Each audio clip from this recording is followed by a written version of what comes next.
शुरुआत से लेकर अब तक कैसा रहा? ये एक ऐतिहासिक योजना हमारे माननीय प्रधानमंत्री जी की देन रही और 2014 में उन्होंने स्वयं इसका लॉन्च किया पानीपत की ऐतिहासिक भूमि पर।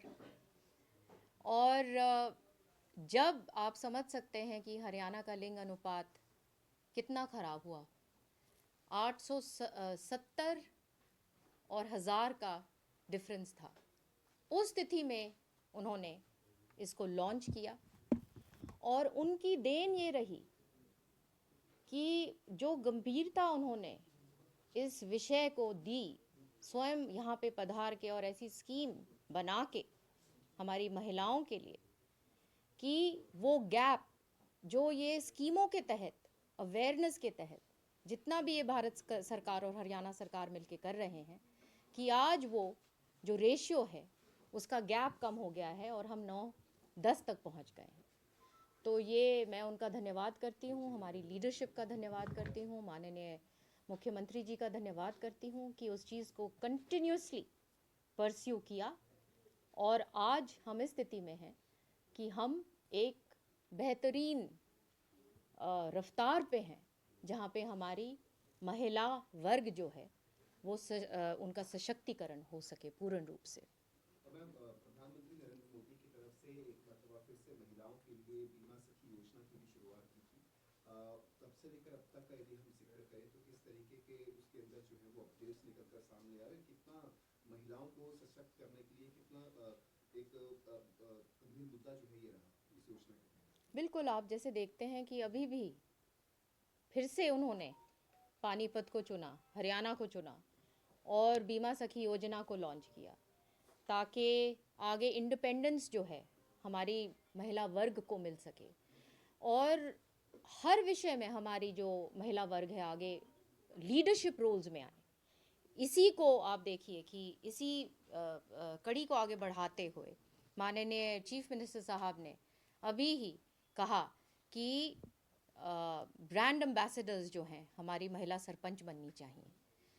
तो ये सब दर्शाता है कि किस तरीके से एक आप देख सकते हैं कि पॉलिटिकल विल इतनी स्ट्रांग है कि हमारा काम ज़मीन पर इसमें हमें रिजल्ट्स दिखें। और इसलिए ये सारी स्कीम्स हैं बनी हुई हैं और हमारे जो लीडरशिप है बार बार इस चीज़ के ऊपर एम्फसाइज और स्ट्रेस करती है। मैम, आज नेशनल गर्ल चाइल्ड डे है। आज के दिन आपने कई कार्यक्रम भी किए, बच्चियों से बात की आपने और उसके साथ ही साथ एक ऐप भी लॉन्च किया आपने। वो ऐप क्या है और किस तरीके से उसको ग्राउंड लेवल पर इनरूट किया जाएगा, ये तमाम जानकारी दें। इस ऐप का नाम है सम्मान संजीवनी और इसके तहत जो आंगनवाड़ी जो वर्कर्स हैं वो इसके ऊपर सारा जो डेटा है वो अपलोड करेंगी कि क्या क्या वहाँ पे ज़रूरतें हैं और क्या क्या वहाँ पे जो भारत सरकार और हरियाणा जो भेज रहे हैं हमारे ग्रास रूट लेवल पर, वो कितने लाभार्थी हैं, उनको कहाँ तक पहुँच पाया।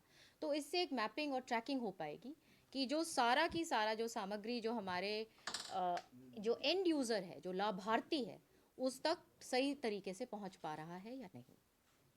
हाल ही में आपने क्रैचेस का जो है वो एक तरीके से औचक निरीक्षण किया था। कल हमने देखा था कि आपने हरियाणा सेक्रेटेरिएट के अंदर भी इसका जो है वो एक औचक निरीक्षण किया था। किस तरीके से देखते हैं, किस तरीके के आपको वहाँ पर सुविधाएं जो है वो देखने को मिली और क्या जो पैरामीटर्स सरकार की तरफ से तय किए गए हैं उन पैरामीटर्स पर वो खरा उतर रहा है देखिए, या नहीं? हमारा जो क्रेशेस जो हैं वो एक आप में एक रोल मॉडल के रूप में हरियाणा खूब अच्छा काम कर रहा है। और यहाँ पे हमारे जो उनको इंटीग्रेट किया गया है जहाँ पे हमारी आंगनबाड़ीज़ भी हैं और ज़्यादातर ये अर्बन एरियाज़ में है जहाँ पे हमारे जो जहाँ पे काम करने वाली जो महिलाएं हैं वो अपने बच्चों को अच्छी तरह से सुरक्षित तरीके से उनको वहाँ पे छोड़ सकें और उनकी अच्छी देख रेख हो सके। तो वहाँ पे बहुत अच्छी तरह से उनका पोषण, उनका खेलना, सब कुछ एक एक चीज़ का ध्यान वहाँ पे रखा जाता है। मैम, सरकार को जो है वो जल्द ही 10 साल जो है वो पूरे होने जा रहे हैं नायब सरकार को। आपके विभाग का जिक्र करें तो 10 सालों के अंदर 100 दिन 100 दिन तो आपके विभाग के अंदर जो है वो ऐसे कौन कौन से महत्वपूर्ण योजनाएं जो है वो इन 100 दिनों के अंदर संचालित हुई हैं, और जिस तरीके से जो मैनिफेस्टो में रहा था कि 2100 रुपये भत्ता जो है वो 18 वर्ष से अधिक उम्र की महिलाओं को जो है वो दिया जाएगा, तो वो कब तक जो है वो सुनिश्चित हो पाएगा? आप ये सब देखेंगे, बजट अब थोड़ा ही दिन दूर है और ये सारी जो चीज़ें हैं आपको बजट में दिखेंगी।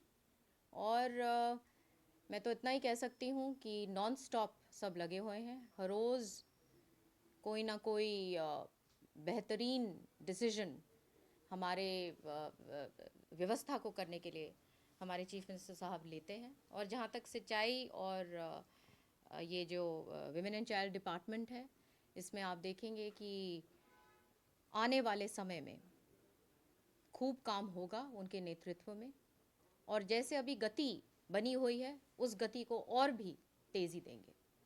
अगर दिल्ली चुनावों में यदि हम जिक्र करें तो हरियाणा के जो पूर्व में नेता प्रतिपक्ष रहे, मुख्यमंत्री रहे भूपेंद्र सिंह हुड्डा, उनको स्टार कैंपेनर की भी जो है वो नहीं बनाया गया है। किस तरीके से देखते हैं कि पूरी तरीके से अब कांग्रेस हाईकमान जो है वो दरकिनार करती हुई दिखाई दे रही है भूपेंद्र सिंह हुड्डा गुट से, या फिर किस तरीके की पॉलिसी रहेगी उनकी, क्योंकि आगाम अभी तक नेता प्रतिपक्ष का चुनाव भी नहीं हो पाया, स्टार कैंपेनर्स की सूची से भी वो बाहर है। इसमें अभी मैं किरण जी का स्टेटमेंट देख रही थी, मेरे ख्याल से उसमें बहुत अच्छी तरीके से उन्होंने कहा कि जब वो स्टार ही नहीं रहे तो फिर कैंपेनर, फिर वो कैंपेन कहाँ से करेंगे तो उसमें सब कुछ आ जाता है। लोगों ने यहाँ पे हरियाणा में करारा जवाब दिया।